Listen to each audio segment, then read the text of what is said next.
Welcome to పూరాలోకల్. Uttar Pradesh లో ఘోర అగ్ని ప్రమాదం సంభవించింది. లక్నోలో చోటు చేసుకున్న ఈ ప్రమాదం దేశవ్యాప్తంగా తీవ్ర కలకలం రేపుతోంది. చుట్టూ ఎగిసి పడుతున్న మంటలు, దట్టంగా కమ్ముకున్న పొగ, ఎటు పారిపోలేని పరిస్థితుల్లో ప్రాణభయంతో పిల్లలు వేసిన అరుపులతో ఆ ప్రాంతమంతా బీతావాహంగా మారిపోయింది. లక్నోలోని అలీగంజ్ ప్రాంతంలో ఉన్న ఒక మూడంతస్తుల భవనంలో ఈ నెల 22న మధ్యాహ్నం 3 గంటల సమయంలో ఒక్కసారిగా మంటలు చెలరేగాయి.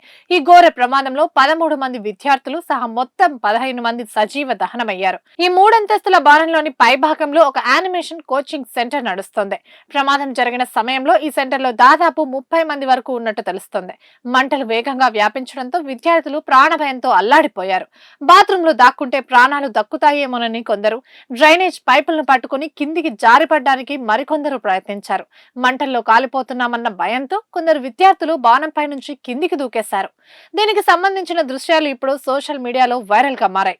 ఈ ప్రమాదంలో 13 మంది విద్యార్థులు అక్కడికక్కడే మృతి చెందగా 5గురు తీవ్రంగా గాయపడ్డారు. మరో 13 మంది విద్యార్థులను సురక్షితంగా కాపాడినట్టు అధికారులు వెల్లడించారు.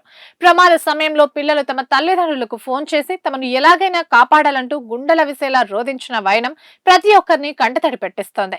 అయితే భవనం గ్రౌండ్ ఫ్లోర్ లో ఉన్న జంతువుల దుకాణంలోని పలు మూగజీవులు, పక్షులు కూడా ఈ మంటల్లో కాలి బూడిదయ్యాయి. సమాచారం అందుకున్న వెంటనే 14 అగ్నిమాపక యంత్రాలు ఘటనా స్థలానికి చేరుకుని మంటల్ని ఆర్పేశాయి.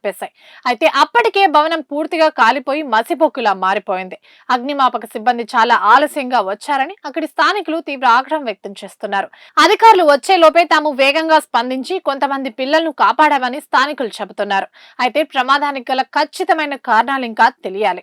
ఈ ఘోర ప్రమాదంపై ఉన్నత స్థాయి దర్యాప్తుకు ఆదేశించినట్లు యూపీ డిప్యూటీ సీఎం బజ్రేష్ పాఠక్ తెలిపారు. అలాగే ఈ దారుణ ఘటనపై ప్రధానమంత్రి నరేంద్ర మోదీ తీవ్ర దిగ్భ్రాంతి వ్యక్తం చేశారు.